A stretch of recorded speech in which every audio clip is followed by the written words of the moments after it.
ఇంకేం చెప్తాడు? ఇదంతా మనకు కావాలని చెప్తున్న నాటకం అంటాడు, కావాలని నమ్మించడానికి చెప్తున్నాం అంటాడు.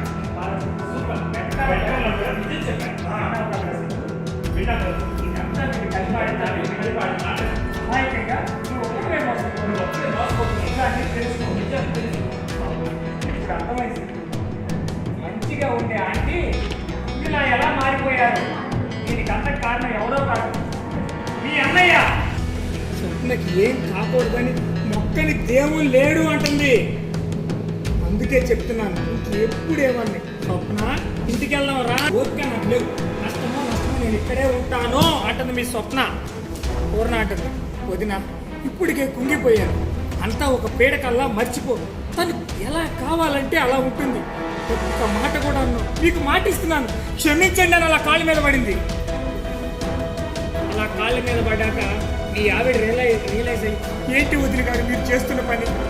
సరే అయ్యి అంటుంది, మీ కొడుకు మీకు దూరం అయిపోతాడని మీరు ఒక మాట అన్నారు, మా కూతురు ఏమైపోతుందని మేము ఒక మాట అనకూడదా? పెళ్లి చేసి మీ ఇంటికి పంపించాం, అంతేకాని మా ఇంట్లో ఉంచుకోవాలనుకోలేదు.